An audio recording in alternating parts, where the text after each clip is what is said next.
All right, we're back live at the General Assembly. Senator Bill DeSteph popped in here at Senator Bill Stanley's office. So, Senator DeSteph, we got, 10 days, something like that remaining? What's your agenda here? What do you want done?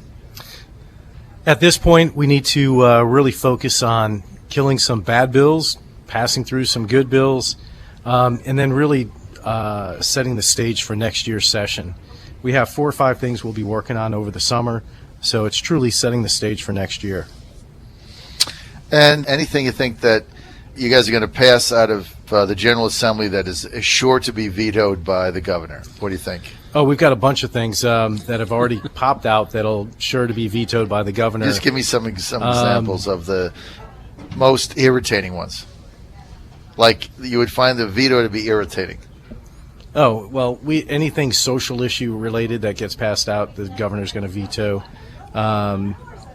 I'm trying to remember the one we put the lieutenant governor on the board 2 or 3 times where he had to go against something or for something, and it'll get passed on and vetoed by the governor.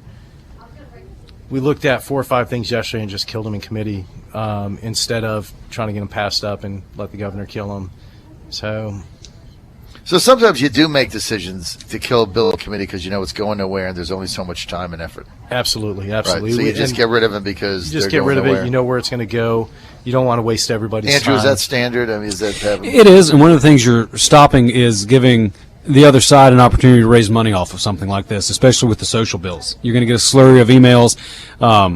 Take Bob Marshall, who was on last week. If those bathroom bills had made it out, the Democratic Party would be about $5 million richer right now. Mm-hmm. Absolutely. Right, no question about it. This pipeline here, when are we going to get this thing done? This Atlantic Coast pipeline. I mean, I'm tired of talking about it. I just want gas running through it. I agree 100%. We need to get off the dime and push the federal regulators. Actually, the Hampton Roads Caucus is circulating around a letter today and tomorrow. I expect to have it done this week, where we'll have pretty much everybody in the Hampton Roads region doing it. We'll have 1 or 2 people probably drop out of signing on. But we'll get 32, 33 bipartisan, bicameral signing on to this to push the federal government. Last year we had all 33 members of the Hampton Roads Caucus supporting this pipeline. And again, you don't get that. You don't get that. It's like herding cats. Kind of weight. It's like herding cats, but it's the right thing to do, and the pipeline is economic development. All right, I got 2 minutes. You served in the military. You were in Intel for some time, Senator DeSteph. General Flynn resigning yesterday, part of the reason we think is because the vice president didn't think he was 100% forthright with him in a conversation. I don't care what the circumstances are. If that's what the vice president thinks, I think Flynn's tenure became untenable. What are your thoughts on this whole thing? I agree with you 100%. When you are responding to a global type event and reporting back on it, you are reporting back as accurate as possible. So you say, this is what I know as fact. This is what I believe will happen next. And here are my thoughts and what recommendation I think you should have.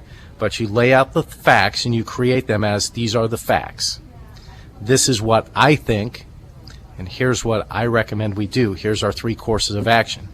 But you always lay out the facts and define them as facts. You always lay out your opinion and define your opinion as opinion. And then your recommended courses of action should be a basis of the fact and opinion.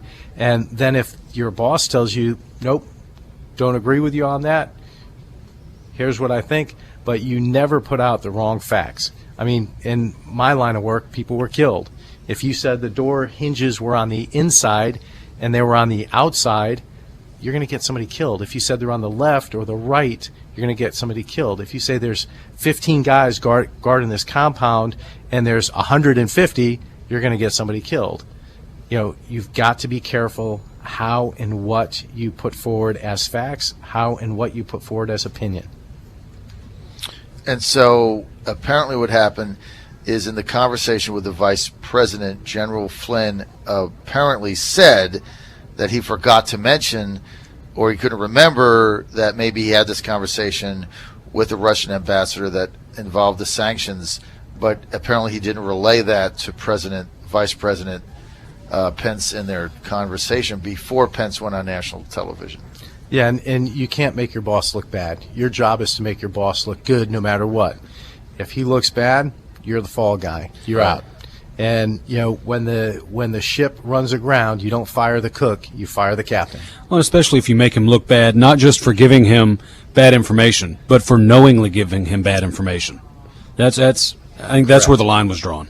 Correct. I mean, I don't think that General Flynn, after this, after apparently he didn't remember everything he said to the vice president, I don't think he could continue after that situation, after the vice president became aware of it.